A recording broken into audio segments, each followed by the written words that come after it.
आने वाली अरे सर ये फोटो खींचे ना मैम बोल रही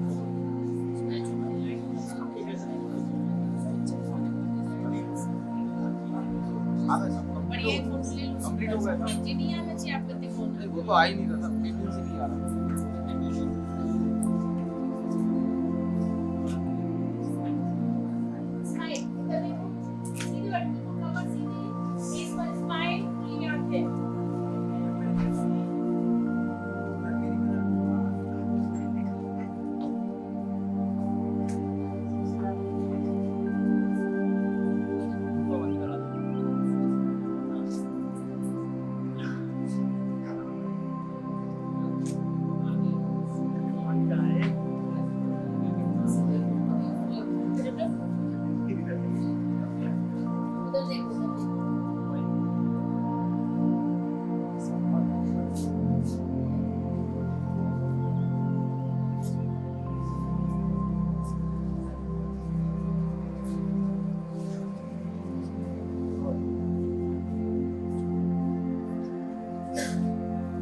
में आप सबके बीच उपस्थित। इस कार्यक्रम में मैं सबसे पहले एक ऑडियो क्लिप चलाने का आग्रह करूंगा। हमारे जो टेक्निकल टीम है उससे मेरा आग्रह है कि एक ऑडियो क्लिप यहाँ पर प्रस्तुत करें।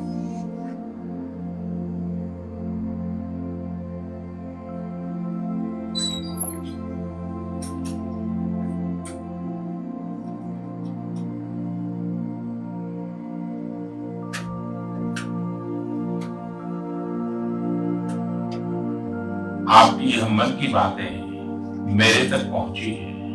मैंने कोशिश की है कि इनको ज्यादा से ज्यादा पढ़ पाऊं, सुन पाऊं। आपकी बातों से कई ऐसे पहलू जानने को मिले हैं जिन पर इस आपाधापी में ध्यान ही नहीं जाता है। मेरा मन करता है कि युद्ध के बीच हो रही इस मन की बात में उन्हीं कुछ पहलुओं को आप सभी देशवासियों के साथ बांटो। साथियों, भारत की कोरोना के खिलाफ लड़ाई सही मायने में पीपल ड्रिवन है। भारत में कोरोना के खिलाफ लड़ाई जनता लड़ रही है, आप लड़ रहे हैं। जनता के साथ मिलकर शासन प्रशासन लड़ रहा है। भारत जैसा विशाल देश जो विकास के लिए प्रयत्नशील है, गरीबी से निर्णायक लड़ाई लड़ रहा है। उसके पास कोरोना से लड़ने और जीतने का यही एक तरीका है। और हम भाग्यशाली हैं कि आज पूरा देश का हर नागरिक जन जन इस लड़ाई का सिपाही है, लड़ाई का नेतृत्व कर रहा है। आप कहीं भी नजर डालिए, आपको एहसास हो जाएगा कि भारत की लड़ाई पीपल ड्रिवन है।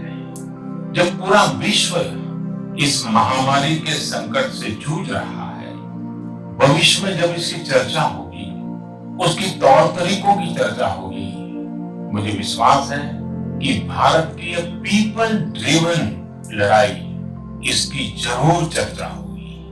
पूरे देश में गली मोहल्लों में जगह जगह पर आज लोग एक दूसरे की सहायता के लिए आगे आए हैं। गरीबों के लिए खाने से लेकर राशन की व्यवस्था हो, लॉकडाउन का पालन हो, अस्पतालों की व्यवस्था हो, मेडिकल इक्विपमेंट का देश में ही निर्माण हो।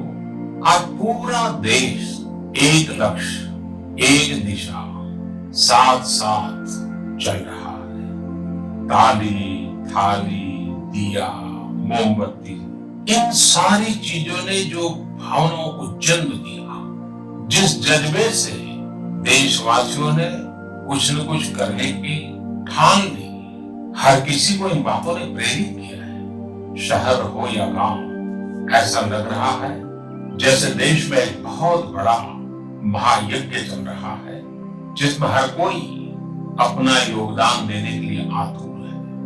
हमारे किसान भाई बहनों को ही देखिए, एक तरफ वो इस महामारी के बीच अपने खेतों में दिन रात मेहनत कर रहे हैं और इस बात की भी चिंता कर रहे हैं कि देश में कोई भी भूखा न सोए। हर कोई अपने सामर्थ्य के हिसाब से इस लड़ाई को लड़ रहा है। कोई किराया माफ कर रहा है तो कोई अपनी पूरी पेंशन या पुरस्कार में मिली राशि को पीएम कैश में जमा करा रहा है। कोई खेत की सारी सब्जियां दान दे रहा है तो कोई हर रोज सैकड़ों गरीबों को मुफ्त भोजन करा रहा है। कोई मास्क बना रहा है, कहीं हमारे मजदूर भाई बहन क्वारंटीन में रहते हुए जिस स्कूल में रह रहे हैं उसके रंगाई पुताई कर रहे हैं। साथियों, दूसरों की मदद के लिए आपके भीतर हृदय की किसी कोने में जो ये उमड़ता घुमड़ता भाव है ना, वही कोरोना के खिलाफ भारत की इस लड़ाई को ताकत दे रहा है। वही इस लड़ाई को सच्चे मायने में पीपल ड्रिवन बना रहा है।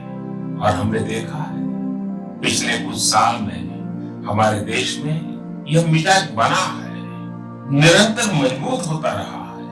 चाहे करोड़ों लोगों का गैस सब्सिडी छोड़ना हो, लाखों सीनियर सिटीजन का रेलवे सब्सिडी छोड़ना हो, स्वच्छ भारत अभियान का नेतृत्व लेना हो, टॉयलेट बनाने हो, अनगिनत बातें ऐसी हैं। इन सारी बातों से पता चलता है हम सबको एक मन, एक मजबूत धागे से पिरो दिया है। एक होकर देश के लिए कुछ करने की प्रेरणा दी है। मेरे प्यारे देशवासियों, मैं पूरी नम्रता पूर्वक बहुत ही आदर के साथ आज 130 करोड़ देशवासियों की इस भावना को। साथियों, इस ऑडियो क्लिप के बाद में अब हमारे वक्ताओं का मार्गदर्शन लेंगे। इस विषय पर उनकी अपने चिंतन को स्पष्ट करने के लिए उनसे आग्रह करेंगे। सबसे पहले मेरा आग्रह है आज के कार्यक्रम के मुख्य वक्ता आदरणीय लक्ष्मण सिंह मरकाम जी से कि वो आए और अपनी बात से हम सबको संबोधित करें।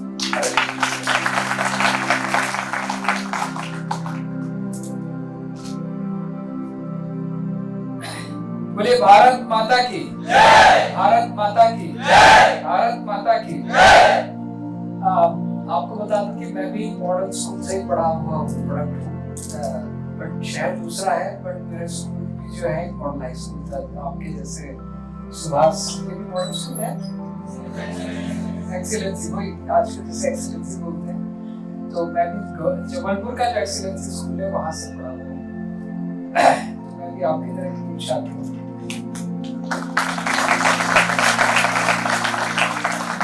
मन की बात है तो मैंने कभी पंक्तियां लिखी थी मन के ऊपर कि तन खूटी बांध के मन उड़े पंख पसार।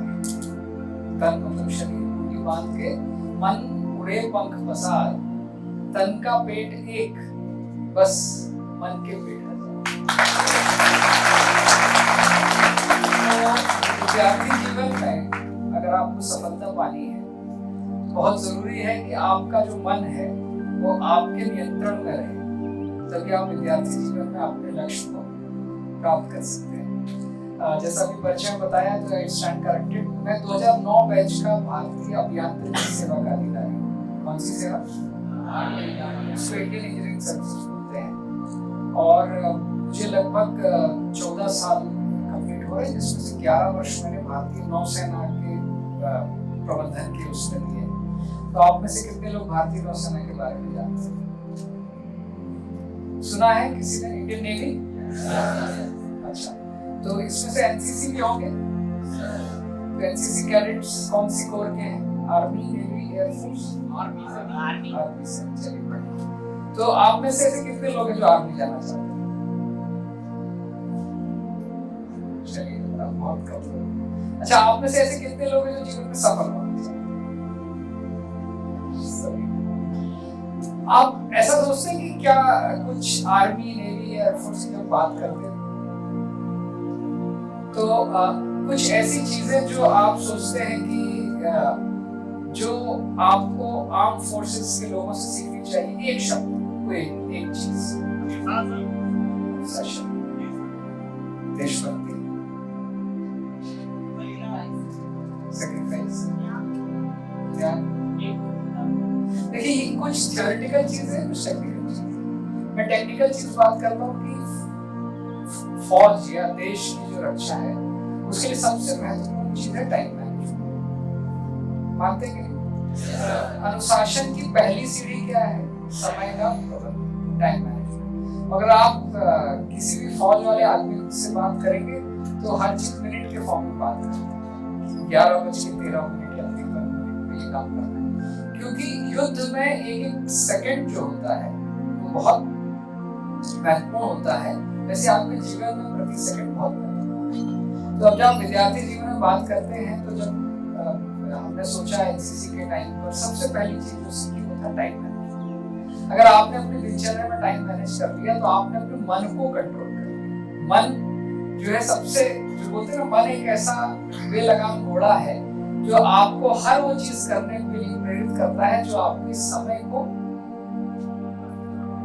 नष्ट करता है। तो कभी अगर आप एनडीए खड़गवासला जाएं या आप आईएनएस बलसुरा जाएं जो गुजरात में है, या ओटीसी चेन्नई जाएं जहां पर ट्रेनिंग होती है, वहां सबसे पहला इंपॉर्टेंट चैप्टर सिखाया जाता है कि हर चीज टाइम पर होगी और अगर आप उस टाइमलाइन को मिस कर गए तो आपको छोड़कर चले जाएंगे। तो मैंने अपने जीवन में जब पहली कई चीजें देखी तो जहां पर मैं पोस्टेड था वहां पर मुझे अपने ऑफिस में जाने के लिए हमको बाय शिप आना पड़ता था और हम लोग सोचते थे अपना इंडियन स्टैंडर्ड टाइम, तो वो जो टाइम चार्ट मिला उसमें ऐसा लिखा रहता था कि एकदम सेकंड तक का टाइम होता था। और पहले दूसरे दिन लगे कि अरे 11:55 पर शिप यहाँ से ऑफिस के लिए निकल गए। तो अपन ने ऐसे सोचा 53 लिखा है तो 2-4 मिनट आगे पीछे भी चल जाएगी, अपने यहाँ तो ट्रेन क्या है चलती रहती है।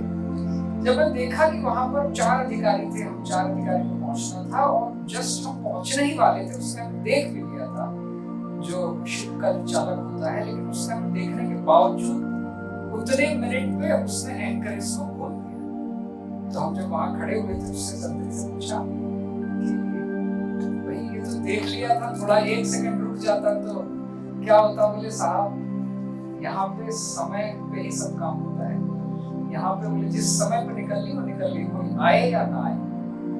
तो ये उस दिन का पहला लेसन ये था कि भाई देखो आपको के लिए कोई वेट नहीं करेगा, जो चीजें तय समय पर हैं वो ही तब समय हो जाएंगी, तब जाकर आज देश की रक्षा हमारी आर्म फोर्सेस के लोग कर पाते हैं। तो जैसे आपके दिमाग में आ जाएगा कि तय समय पर चीजें करनी है, आपकी जो बॉडी की बायोलॉजिकल क्लॉक है वो भी उसी तरह से चीजें करनी है। एक आप पहले समय सोचते थे, बोलते थे पहले के लोग सुबह 4 बजे उठकर पढ़ते, कितने लोगों के माता पिता बोलते हैं, है ना? लेकिन आजकल की दिनचर्या में है, हालांकि हम जैसे रात के 11 बजे हैं या 12 बजे भी है, लेकिन अगर आपकी बॉडी क्लॉक है, अगर आप किसी सैनिक को बोलते हैं कि 6 बजे ड्रिल करना है तो रात के 5 बजे भी अगर वो सोएगा तो आपको 6 बजे वो ड्रिल ग्राउंड पर खड़ा होगा। समझ रहे? पीछे क्या हुआ उससे फर्क नहीं, उसको वहां पर अपनी ड्यूटी किस समय पर देनी है उस समय के लिए वो वहां पर खड़ा रहेगा। तो ये जो अनुशासन है एनसीसी के कैडेट्स जो समझते हैं, बाकी समझते हैं कि जो घंटी बजती है, समय की घंटी बजती है, बाकी चीजें होती है, अनुशासन आपके जीवन की सफलता की पहली तो समय का जो प्रबंधन है उसके लिए मैं आप जो भी छात्र हैं आगे जाकर तैयारी भी करेंगे, एग्जाम्स की तैयारी करेंगे।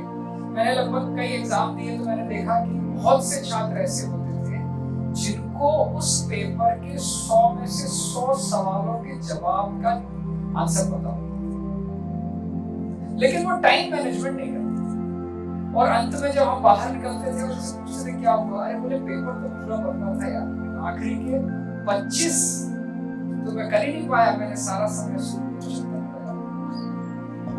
तो एग्जाम्स में भी टाइम मैनेजमेंट बहुत जरूरी है, चाहे वो आपके राइटिंग एग्जाम हो, बोर्ड के एग्जाम हो, कोई भी एग्जाम, हर एक चीज में आपका समय। तो फौज से एक सीखने वाली बात जो सबसे महत्वपूर्ण है वो अनुशासन, और अनुशासन की पहली सीढ़ी है टाइम मैनेजमेंट। आप मोदी जी को देखते हैं, हमारे माननीय प्रधानमंत्री जी को आप देखते हैं, आपने कभी देखा है कि वो किसी देश की यात्रा करके आते हैं? जेटलैग होता है, जेटलैग मतलब, लेकिन आपको 9 बजे अगर उनका कोई प्रायोजित कार्यक्रम है तो लगभग पिछले इतने सालों में आप देखें, ये बात हालांकि लोग बहुत माइन्यूटली ऑब्जर्व नहीं करते हैं, माननीय प्रधानमंत्री अपने किसी भी कार्यक्रम में आज तक विलंब से नहीं पहुंचे। इस पर तालियां। कई वाक्य सुनाते हैं कि जब वो कहीं इंटरव्यू देने जाते थे या कहीं पर जाते थे तो 5 मिनट पहले पहुंच जाते थे।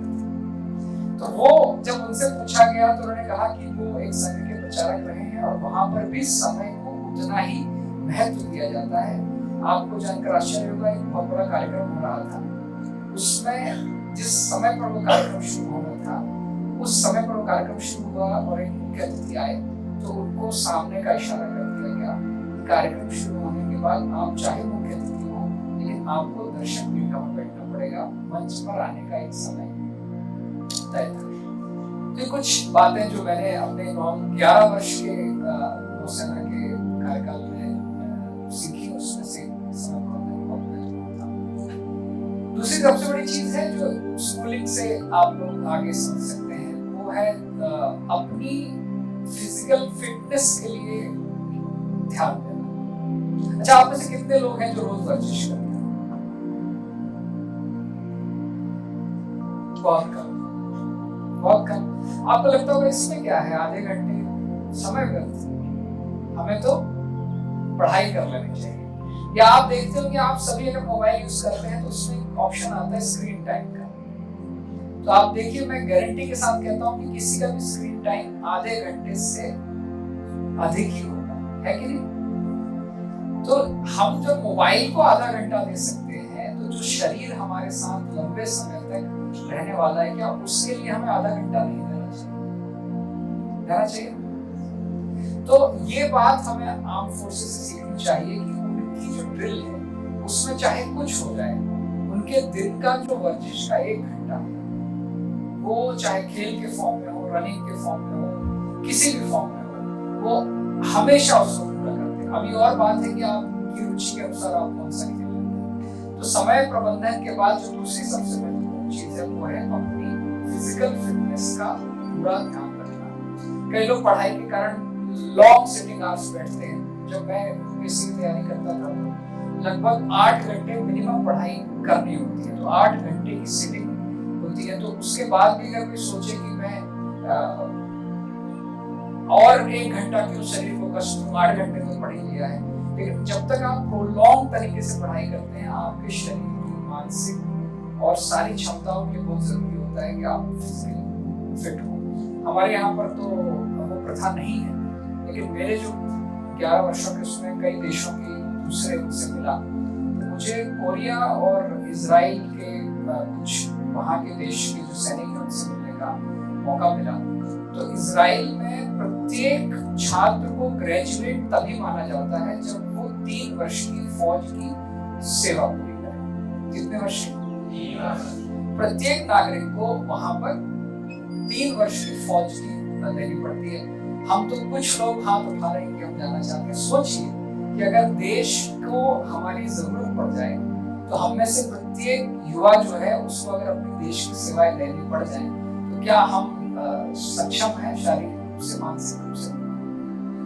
तो वो जो सक्षमता की सीढ़ी है वो इसी विद्यालय के समय से शुरू होती है कि हमें अपनी फिटनेस इस तरह रखनी है कि मान लीजिए देश को आपकी जरूरत पड़ जाए किसी तरह, किसी भी कारण से, चाहे वो आपातकाल के लिए हो, तो हम उस फिटनेस में, शारीरिक क्षमता में हो कि हम देश को अपनी सेवाएं दे सकें।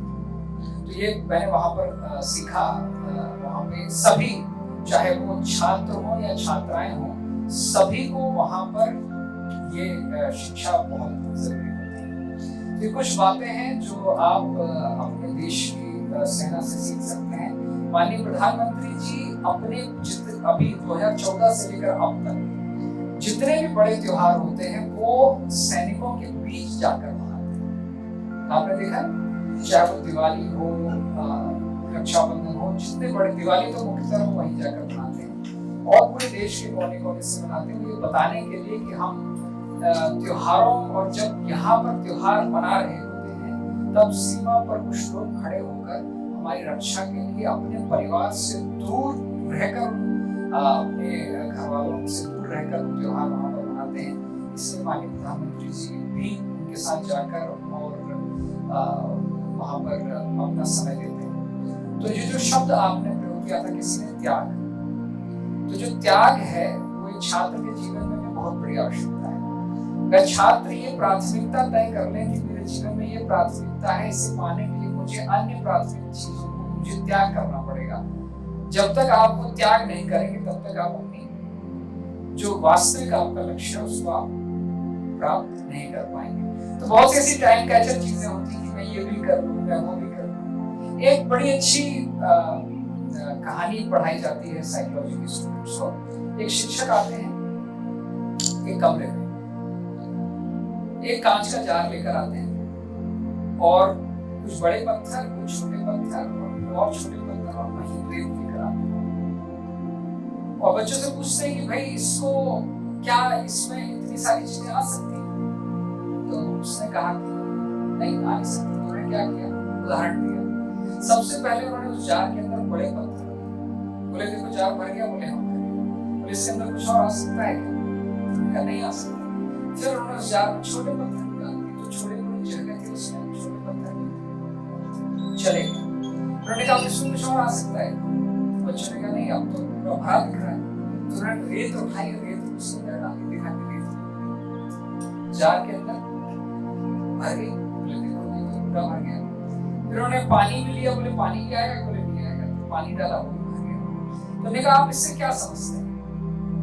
बोला ये जार में पत्थर भरे और ये सब भर गया। बोले नहीं, आपके जीवन की समस्याएं हैं, बड़े पत्थर समस्याएं हैं, बड़ी समस्या, छोटे पत्थर छोटी समस्या, फिर रेत, फिर दूसरी समस्या। अगर आपके जीवन में कुछ समस्याएं हैं तो अगर आपने अपना जो जार है, आपका जो मन है, आपका जो मस्तिष्क है, उसको अगर आपने रेत से पहले भर लिया तो क्या उस जार के अंदर आप पत्थर भर सकते हैं? नहीं भर सकते। तो ऐसे ही आपका मन और मस्तिष्क है कि आपके मन और मस्तिष्क में आपके जीवन के महत्वपूर्ण पहलू, बड़ी चीजें, उन्हें पहले भरना। तो जैसे आपने भरा, बड़े पत्थर भर लिए, वैसे ही आपके जीवन की जो बड़ी प्रमुख समस्याएं हैं, जब तक उन समस्याओं को आप पहले जगह नहीं दोगे उन्हें सॉल्व करने की, उन्हें सुलझाने की, तब तक आप दूसरी समस्याओं से अपना दिमाग भरेंगे। आज का जो जीवन हो गया है आप बताओ, छोटी छोटी समस्याओं को हमने पहले दिमाग में भर लिया है और अपने जीवन की बड़ी समस्याओं को हम किनारे रख देते हैं, क्योंकि हमारे दिमाग में उन बड़ी समस्याओं को हल करने की जगह ही नहीं। लेकिन आप देखेंगे अगर आप बड़ी समस्याओं को पहले हल करने के लिए अपने दिमाग में जगह देते हैं तो देखेंगे कि उससे छोटी समस्याओं की जगह है और छोटी समस्याओं की जगह है, और अंत में देखते हैं जब अपने जीवन की आप बड़ी समस्याओं को पहले सुलझा लेते हैं तो छोटी छोटी समस्याएं अपने आप सुलझ जाती हैं। उनके लिए आपको अलग से कोई स्पेस बनाने की जरूरत नहीं होती। तो आप जैसे विद्यार्थियों की, आपके माता पिता की अपेक्षा में सबसे बड़ी अपेक्षाएं क्या है? हम अपेक्षा बोले, समस्या बोले, बड़ी अपेक्षाएं बोले, वो ये है कि आप अपने एक किसी जीवन का जो भी आपका लक्ष्य हो, निर्धारित लक्ष्य तक पहुंच जाए, है कि नहीं? उसके बाद आपकी अपेक्षाएं छोटी छोटी होंगी कि भाई मेरे पास होंडा की गाड़ी होना या मेरे पास ये होना, ये समस्याएं छोटी हो सकती है। लेकिन आपके जीवन की जो सबसे बड़ी समस्या, अगर आपका दिमाग केवल वो ऑक्यूपाई करेगा तो आपका पूरा जो मन मस्तिष्क का जो तंत्र है वो केवल उस समस्या को सॉल्व करने के लिए आपको ऊर्जा देता रहेगा, और आप देखेंगे कि बाकी समस्याएं अपने आप अचानक धीरे धीरे उन बड़ी समस्याओं के हल होते होते वो भी हल हो जाती हैं। आपको उसके लिए कोई विशेष चिंता करने की आवश्यकता नहीं। तो ये कुछ बातें मैंने जो अपने अनुभव से आपको बताई।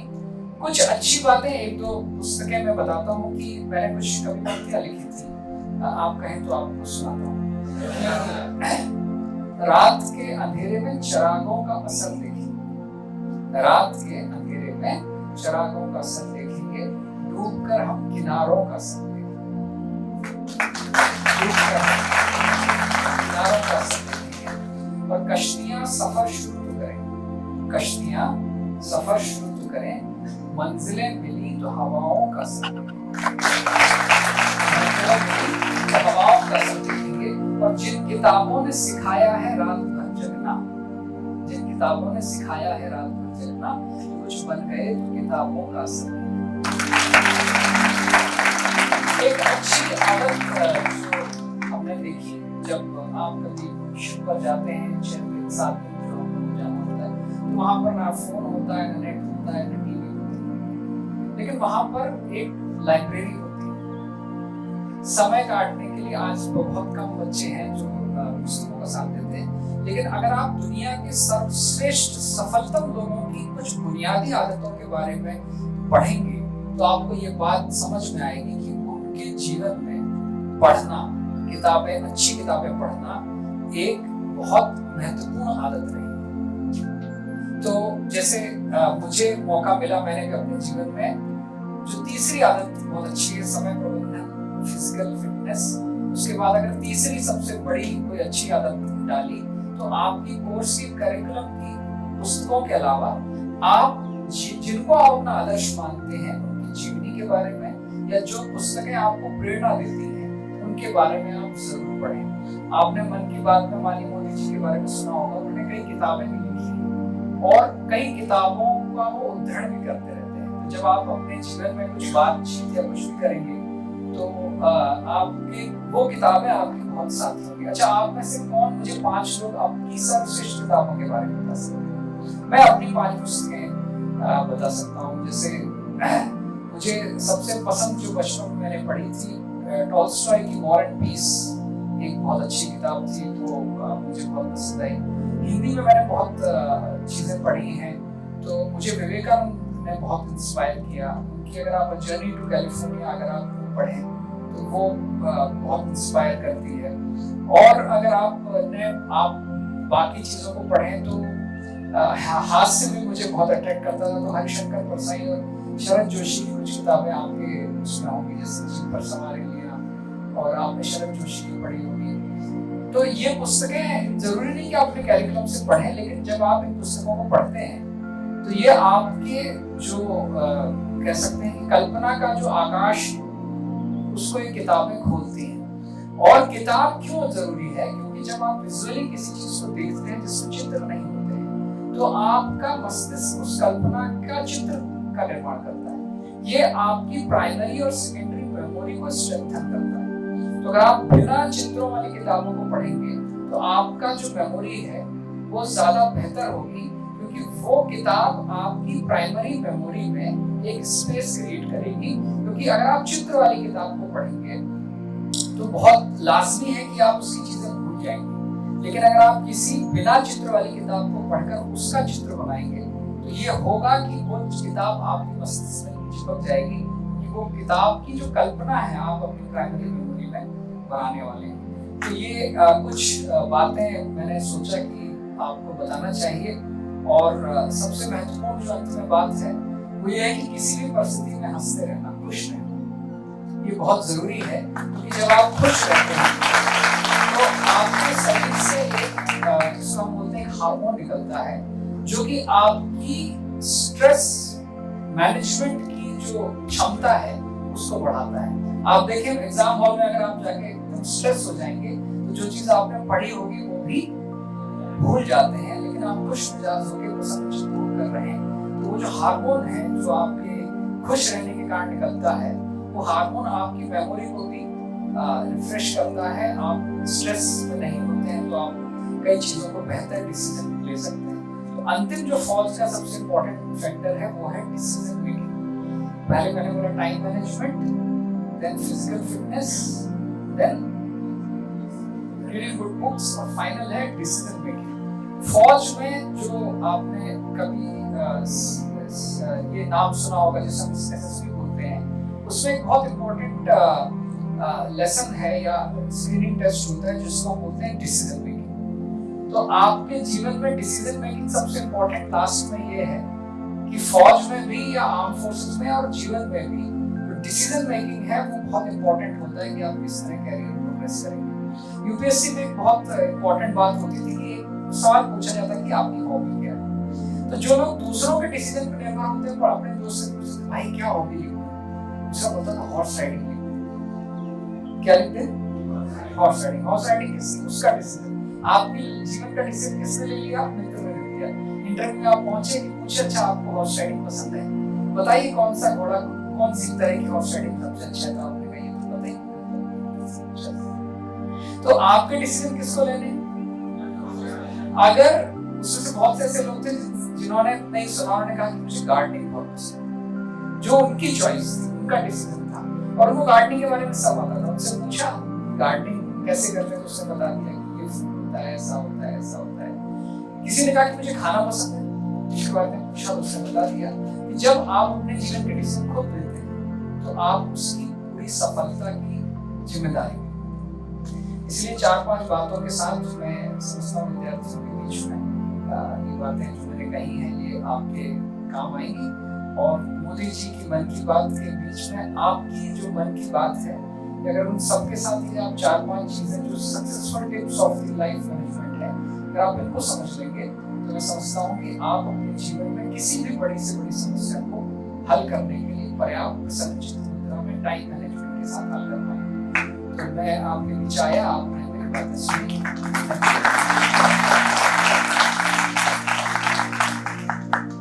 अभी आप सुन रहे थे आदरणीय मरकाम साहब को, और उन्होंने जिन बिंदुओं को छुआ वो निश्चित रूप से आपके आने वाले जीवन के लिए चाबी साबित होंगे, की पॉइंट साबित होंगे। क्योंकि अभी आपको अपने जीवन की वो जर्नी शुरू करनी है जब आपको सच्चे मायनों में संघर्ष करना है। और संघर्ष जब इंसान करता है तो सिर्फ मेहनत काम नहीं आती, बहुत सी ऐसी चीजें काम में आती हैं जो व्यक्ति को सफल बनाती है। और सफल बनाने के लिए जिन मूल मंत्रों की आवश्यकता थी वो आदरणीय मरकाम साहब से आपने प्राप्त किए। आप एक बार जोरदार तालियों से।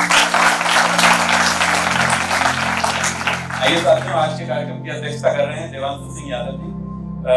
हमारे मुख्य वक्ता को भी आपने सुना। मैं आदरणीय देवांशु सिंह यादव जी से भी कहते हैं कि वो अपनी सूक्ष्म वार्ता हमारे साथ प्रस्तुत करें। आदरणीय देवांशु।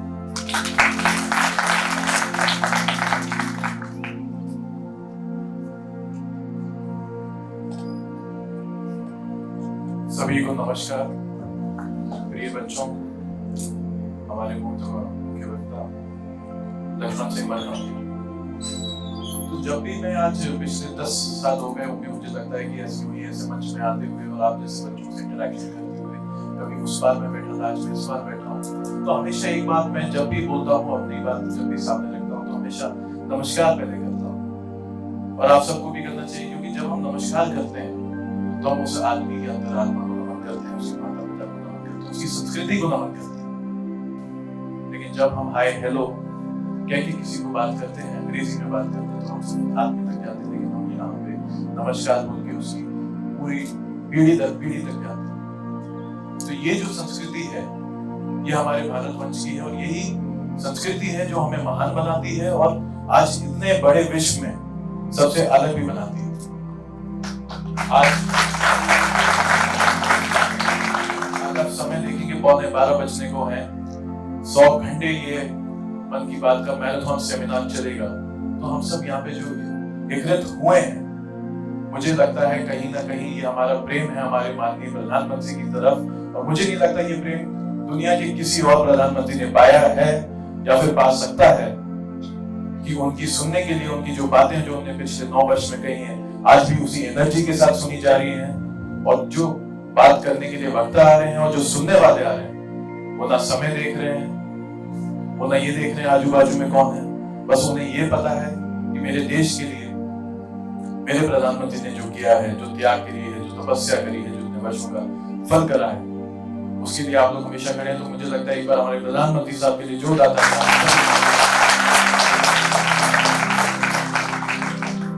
अच्छा, बात चल रही थी, विषय चला था, प्रधानमंत्री ने इतने वर्षों में क्या करा उसको पता नहीं। अच्छा, मन में मेरे दुविधा ये आई कि कहां से इब्तिदा कीजिए दरवेशों, कहानी उम्र भर की और मकबरा रात भर का है। 1 घंटे में मैं कैसे बोल सकता हूँ, या फिर चंद 15-20 मिनट में मैं कैसे बोल सकता हूँ कि जो इतने अचीवमेंट्स हैं। देखिए, ये जो उनका व्यक्तित्व है, ये सिर्फ एक तपस्वी, एक त्यागी का हो। जैसे हम देखें, हमने वीडियो में देखा भी, जो मन की बात शुरुआत हुई थी, इसमें हमने देखा कि वो कोविड के काल से उस मन की बात की शुरुआत हुई। तो जो कोरोना का काल था, उस टाइम सब पूरी दुनिया घबराई हुई थी। ये चल रहा है, हम ऐसे वायरस से लड़ रहे थे जो हमने कभी उसको देखा ही ना, हमने देखा ही नहीं था ये वायरस है, हमें पता ही नहीं है कैसे हम तक पहुंच सकता है। दुनिया भर से खबरें आ रही थी, अमेरिका की आ रही थी, चीन की आ रही थी कि बहुत दिक्कत हुई। लेकिन उस टाइम आप देखिए वो सहनशीलता देखिए कि मार्च का महीना था और हमारे प्रधानमंत्री ने वो डिसीजन लिया कि हम 21 दिन के लॉकडाउन पे जाएंगे, जिसने इस वायरस को, जो कि बहुत ही बड़ा रूप ले सकता था अगर वो लॉकडाउन नहीं होता, उसको होने से रोका। तो जब हम बात करते हैं कि जब पद पे जो लोग बैठे हैं वो उतनी अच्छी थिंकिंग रखते हैं, उतनी क्विक थिंकिंग रखते हैं कि किस चीज को कब कैसे हमें संभालना है। और जो आपने बातें देखी जब उन थाली बजवाई गई, जब दिए जलवाए गए, ये क्यों जलवाए गए? क्योंकि हम सबको उस टाइम एक होने की जरूरत थी, हम सब में उम्मीद के होने की जरूरत थी।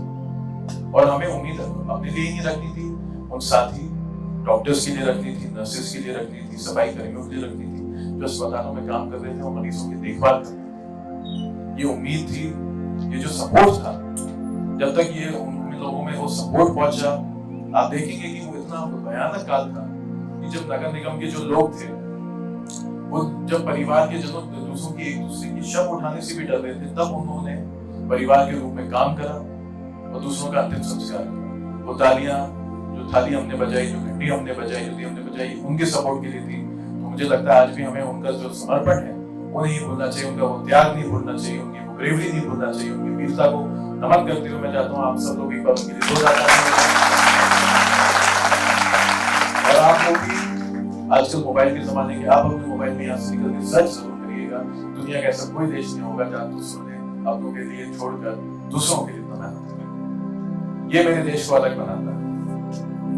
हमारे प्रधानमंत्री जब 2014 में आए, उन्होंने सबसे पहली बात रखी मेक इन इंडिया। उसके पहले क्या होता था, हम कोई भी फोन देखें, फोन से लेकर रबर बैंड से लेकर छोटी सी चीज, कपड़े हम देखेंगे made in Taiwan, electronic item देखेंगे मेड इन चाइना, सब चीजें अलग अलग रूप से आ रही। हमने बोला क्यों हम अपनी सारी चीजें खुद क्यों नहीं बना सकते जब हम स्वयं ही देखे बदले। उस मूवमेंट के साथ हमने जो आज शुरुआत करी है, उसके बाद जैसे आज हम देखते हैं कई मुहिम चलाए स्वच्छ भारत अभियान का, जिसमें दौर लगातार इतने सालों से नंबर 1 आते जा रहा है। मुझे लगता है ये हमारे प्रदेश के लिए बहुत ही गर्व की बात है कि ये दौर जो है इतने वर्षों से लगातार नंबर 1 पे आ रहा है और भोपाल भी उसको लेकर पीछे हम भी प्रयास कर रहे हैं कि कैसे उसको और बेहतर कर सकें, कैसे हम सफाई अपनी बढ़ा सकें। ये जो जागरूकता ये जो फैली है समाज में, ये इससे पहले नहीं थी।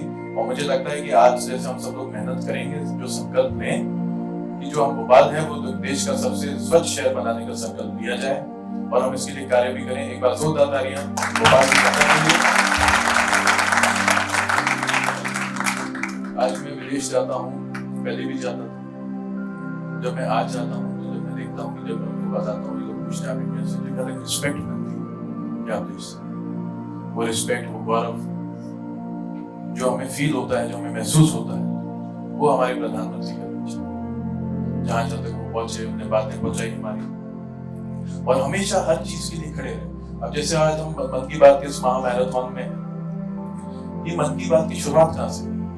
मन की बात की शुरुआत ये हुई कि जब हमारे प्रधानमंत्री के मन में आया कि भाई क्यों मैं अपनी जनता के बीच में नहीं पहुंचूं, हर एक चीज को उन्होंने रेडियो का माध्यम को उपयोग करा, जो पिछले 100 वर्षों से हो जा रेडियो के थ्रू हुआ है, ताकि जो बात है वो 1 to 1 पहुंचे।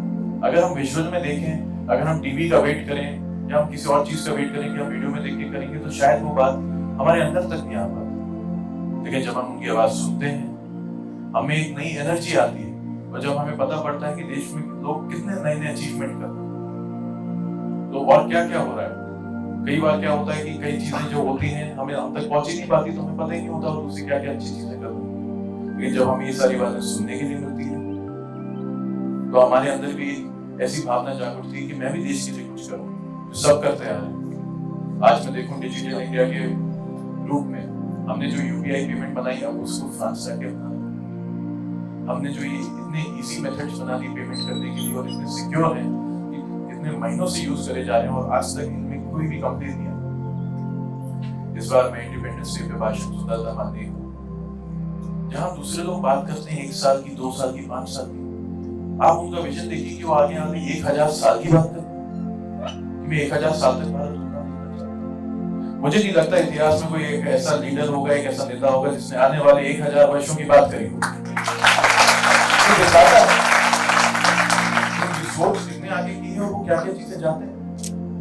आज सुबह मेरी फ्लाइट थी, सुबह 3:30 बजे उठा, 4:30 नहा धो के 4:30 बजे निकला, 6 बजे एयरपोर्ट पहुंचा। यकीन मानिए कि सिक्योरिटी चेक से लेके एयरपोर्ट में 5 मिनट के अंदर सब। क्यों हो गया? मैं डिजी यात्रा ऐप डाउनलोड करी, उसमें अपना बोर्डिंग पास अपलोड करा, तुरंत चेक इन। और ये फैसिलिटी दूसरी किसी देश में। आप बताइए इतने अच्छे स्कैनिंग, इतने अच्छे फीचर्स, और ये जो ऐप है ये हमारे यहाँ के लोगों की बनाई है। तो जहां पे घंटों लगते थे वो काम अब चुटकियों में हो रहा है। ये सारी चीजें सोचने वाले हो भाई। आप लोगों तक पहुंचना है तुमने, हम लोगों तक पहुंचना है तुमने अपनी नमो ऐप में। कि कोई भी चीज है, आजकल का जमाना है, बच्चों तक कैसे पहुंचे, किसी भी चीज तक कैसे पहुंचे, वहां तक आते। आज मैं देख रहा हूँ कि वंदे भारत ट्रेन देश के कई कोनों में चल रही है। पहले योगा डे होता था तो मुझे लगता है कि किसी को पता तक नहीं चलता था कि योगा डे। आज आप देखेंगे कि भाई जो यूएन का हेडक्वार्टर्स है, न्यूयॉर्क में लोग योगा कर रहे हैं, बताइए। अमेरिका में सब योगा कर रहे हैं। ये हमारी चीजें हैं, लेकिन ये दुनिया तक पहुंचाने वाले आज हमारे प्रधानमंत्री हैं। ये सब जगह तक पहुंच रहे हैं। जो चीजें मेरे ख्याल से समय के साथ विलंब हो गई थी, जो कहीं घूम गई थी, उनको वापस पहुंचा रहे हैं हमारे रूट्स। और अगर आप में से कितने लोग हैं जो योगा करते हैं, हाथ दिखाइए। तो जो लोग योगा करते हैं, मैं आपसे पूछता हूँ, अगर आप लोग रेगुलर योगा करें और कोई 1 घंटे योगा कर रहा है, तो कोई बीमारी आप लोगों को ऐसी नहीं बनी है जो आपको छू नहीं सकती। और अगर कोई बीमारी हो भी जाए तो उसको ठीक होने में ज्यादा समय नहीं। ये योग की ताकत है, ये हमारी पूर्वजों की ताकत है। और ये सब कब से चले आ रहा है? जब से ये होम्योपैथी वगैरह ने जन्म नहीं दिया था। होम्योपैथी आज एलोपैथिक ट्रीटमेंट कराते आए। हम तो जड़ी बूटियों का सेवन आप देखो, रामायण काल से महाभारत काल से, क्योंकि हमें पता है कि हमारी मिट्टी ही इतनी सक्षम है कि यहाँ पे जो पौधे होंगे, जो पेड़ होंगे, वही हमें ठीक करने के लिए काफी है। हमें किसी दवाई की जरूरत नहीं है।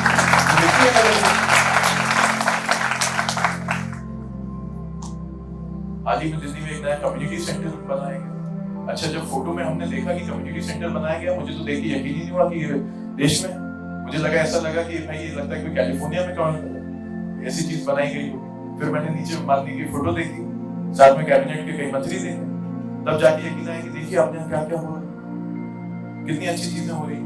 जब नेशनल एजुकेशन पॉलिसी बेटा आप सबको समझनी चाहिए, जो हमारे माननीय प्रधानमंत्री लेके आए, उसमें किस चीज का ध्यान दिया, क्यों वो पॉलिसी लाएगी? वो पॉलिसी इसलिए लाएगी कि अगर कोई बच्चा इंग्लिश को छोड़ के वो दूसरे लैंग्वेज में भी ठीक है, लैंग्वेज में बात करता है, हिंदी में करता है, मराठी में करता है, गुजराती में करता है, तो उससे जो पढ़ाई का अधिकार है वो नहीं छीना।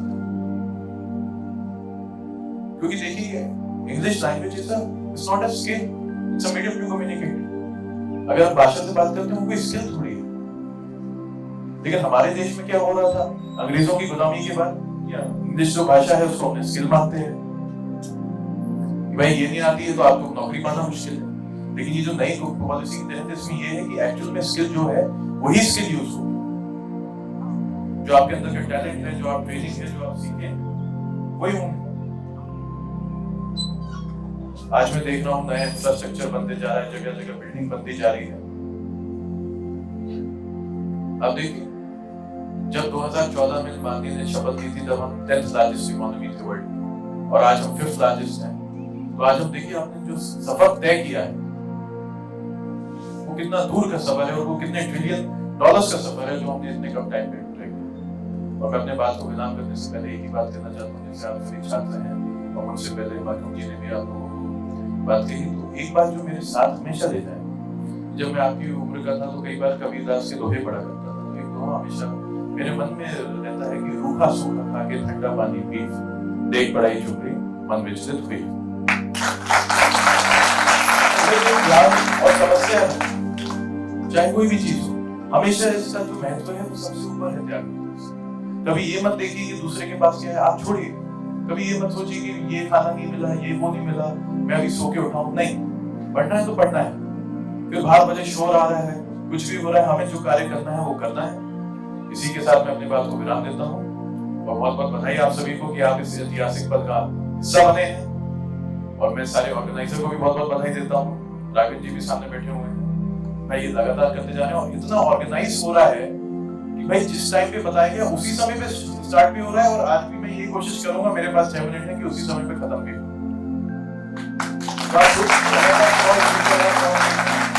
अच्छे से किया जा रहा है। इसी के साथ वंदे मातरम।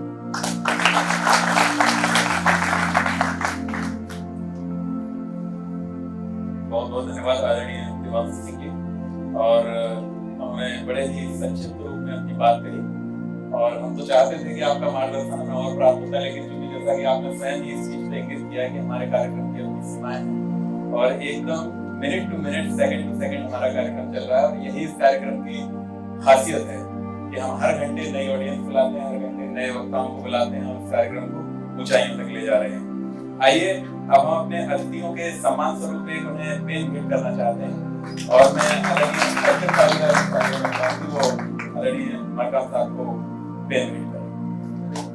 यह मन की बात का पेन मेरे साथ का पेन है, और मेरा आग्रह है कि देवांशु सिंह यादव जी को भी पेन भेंट कर सम्मानित करें।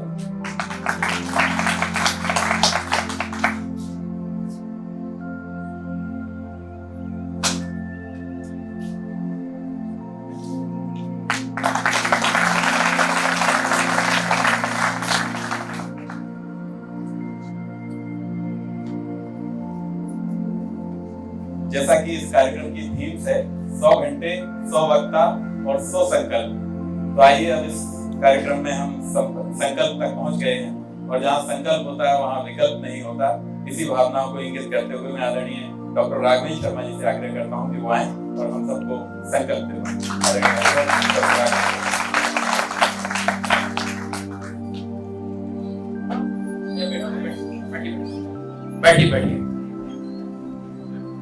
बैठिए आपको।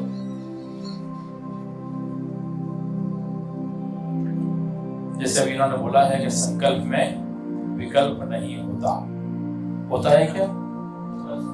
अच्छा, बता सकते हो कभी किसी ने कोई संकल्प लिया उसको पूर्ण किया हो? किसी को ध्यान में है क्या? नहीं किया अभी तक किसी ने कोई संकल्प पूर्ण?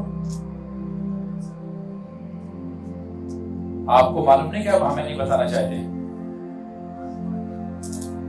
क्या? यही चाह रहे होगे कि आपको मालूम कि नहीं मालूम, ये हम जानना चाहते हैं।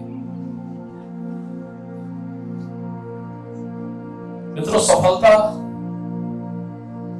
उसी के कदम चूमती है जिसके संकल्प होते हैं। संकल्प के अभाव में आप किसी भी काम को पूर्ण नहीं कर सकते। किसी ने कहा है, संकल्प में अगर सच्चाई है, संकल्प में अगर सच्चाई है तो संकल्प कहां निष्फल होगा? हर एक संकट का हल होगा, आज नहीं तो कल होगा।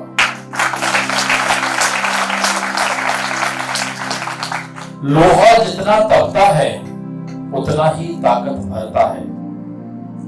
सोने को जितनी आग लगे वो उतना प्रखर निखरता है। सूरज जैसा बनना है तो सूरज जैसा तपना होगा। सूरज जैसा बनना है तो सूरज जैसा जलना होगा। और हम आदम के बेटे हैं, बोला होगा, हम ऐसे महर्षि और महान संतानों के बेटे हैं। क्यों सोचे राह सरल होगा, कुछ ज्यादा वक्त लगेगा, पर संकल्प सफल होगा। हर संकल्प का हल होगा, आज नहीं तो कल होगा। तो वास्तव में संकल्प हमें यही बताता है कि हमें उसमें सफलता प्राप्त करना है, और संकल्प कभी निष्फल और विफल हो ही नहीं सकता।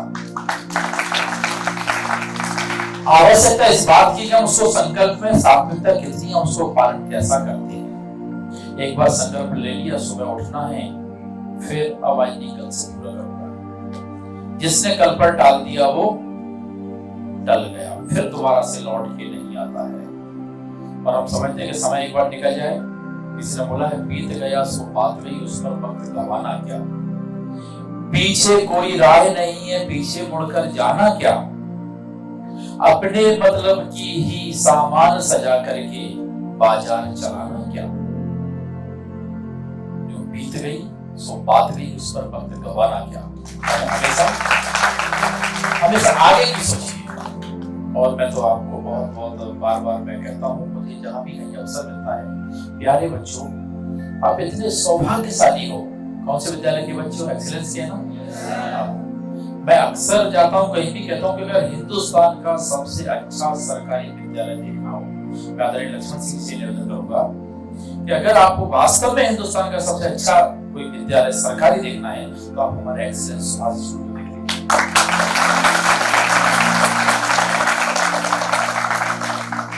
उससे अच्छा कोई विद्यालय मेरी नजर में तो आज तक नहीं। मैं आयोग अध्यक्ष था, मैंने मध्य प्रदेश के सारे विद्यालय देखे हैं, देश के लगभग सभी प्रदेशों में गया हूँ, लेकिन मेरा निष्कर्ष यही है कि सबसे अच्छा विद्यालय आपका है। और अच्छा विद्यालय क्यों है? आपके विद्यालय की बिल्डिंग बहुत अच्छी इसलिए है क्या? नहीं। भोपाल में है इसलिए है क्या? नहीं। क्यों है फिर? क्यों है? क्या है? हाँ बोलिए बोलिए बोलिए। एजुकेशन अच्छी है। अब और दूसरे विद्यालयों में देखते हैं आपसे अच्छी एजुकेशन होगी, मैं मानता हूं। आपसे सुंदर विद्यार्थी हमारे और नहीं हो सकते हैं। सर क्या खास है आप में? क्या है? डिसिप्लिन। डिसिप्लिन कौन सी बड़ी बात है? पुलिस वाले के हाथ पर डंडा लेके खड़ा हो जाएगा, सब राइट हो जाएगा। कौन सी बड़ी बात है डिसिप्लिन करना? बड़ी बात है क्या? लोग बगैर हेलमेट के जाते हैं, लेकिन पता चलता है चेकिंग होने तुरंत सब लोग हेलमेट लगाने लगते हैं, पुलिस को देखकर सीट बेल्ट बांध लेते हैं। कौन सी बड़ी बात है? डिसिप्लिन होना तो बहुत सरल बात है।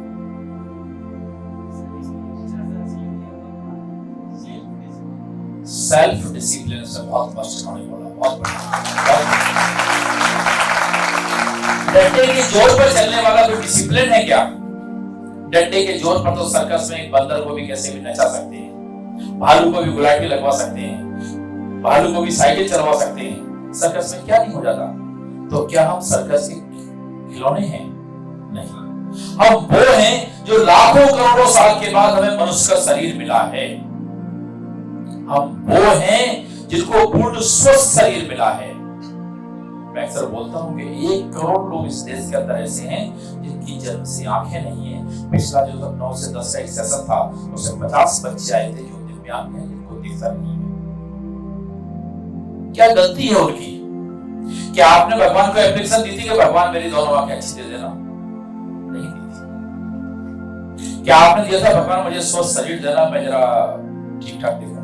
नहीं दी थी। क्या आप लोगों ने एप्लीकेशन दी थी कि मुझे बहुत अच्छे संस्थान में मौका मिले? ये सारी चीजें ईश्वरीय संयोग हैं, क्योंकि ईश्वर आपसे कुछ अच्छा कराना चाहता है। तो वास्तव में प्रधानमंत्री जी यही बात कहते हैं, और यह काम बगैर संकल्प के नहीं हो सकता। तो हम जब तक संकल्पबद्ध नहीं होंगे, जब तक हम इस काम को नहीं कर सकते हैं। जैसे भी देवांश ने बोला था, बिल्कुल आधा 30 सेकंड का हमारे पास समय है, और उस समय में मैं आप सबसे निवेदन करूंगा अपने स्थान पर खड़े हो जाइए, अपना दायां हाथ सीधा कर लीजिए,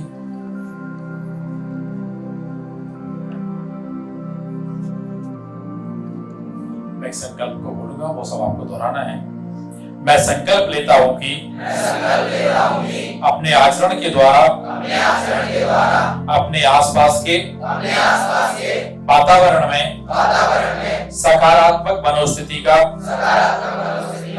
प्रसार करूंगा, और इस संकल्प का आजन्म पालन करूंगा।